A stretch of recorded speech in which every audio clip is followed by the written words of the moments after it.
Les types d'investissements immobiliers les plus rentables en 2024. Hello à toi, ici Julien Malingo, je suis ravi de te retrouver pour cette nouvelle vidéo et on va voir les 4 formes de stratégies d'investissement immobilier les plus rentables cette année selon moi. La première de cette stratégie est d'exploiter un local commercial en location courte durée.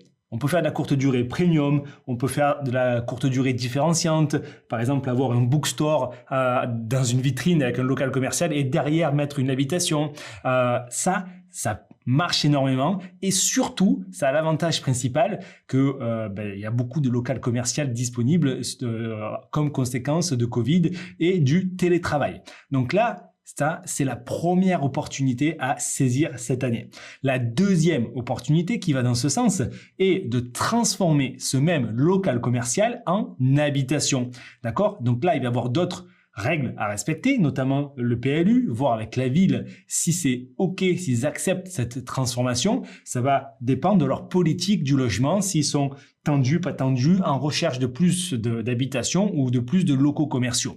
Donc ça te permettra de faire de bonnes affaires, d'acheter des biens qu'aujourd'hui personne ne veut parce que du coup il y a le flux migratoire qui fait que de plus en plus de personnes restent à travailler à la maison et donc de pouvoir racheter ces biens et les exploiter au meilleur prix. La troisième opportunité cette année, selon moi, qui en réalité pas nouvelle, qui a toujours existé et qui existera toujours, et de faire quelque chose de premium, on va pas dire de luxueux, mais de différenciant, d'aller chercher des investissements un peu différents et surtout de mettre de la qualité, de la valeur, mais bien au-delà de la décoration scandinave qu'on a l'habitude de voir un peu partout, d'accord? Donc en te différenciant et en allant chercher quelque chose de plus qualitatif, on va dire de plus premium, on va pas aller jusque dans le luxe, parce qu'à mon sens le luxe ça marchera que sur la Côte d'Azur ou dans les grandes villes. Ok, nous en ville moyenne, là on veut faire de bonnes affaires.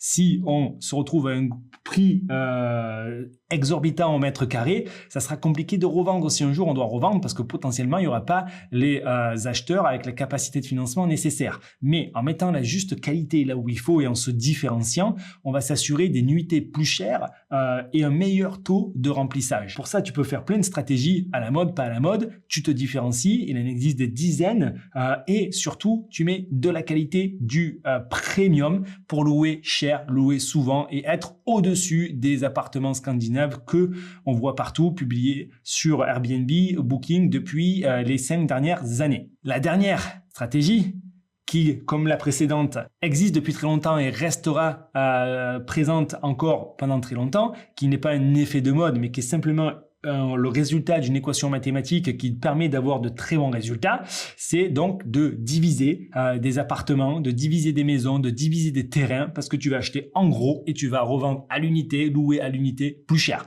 Tu peux éventuellement diviser et cumuler avec la troisième stratégie qui est donc de faire de quelque chose de plus premium, de plus différenciant dans ces logements et puis même de cumuler avec la deuxième ou la première stratégie, c'est-à-dire ton local, tu le divises et tu l'exploites en premium. Et alors là, c'est jackpot pour cette année. Si tu as des questions par rapport à tout ça, n'hésite pas à les poser, je te réponds avec grand plaisir. Télécharge les e-books qui sont à ta disposition gratuitement pour te lancer de la bonne manière en immobilier. Ciao, ciao!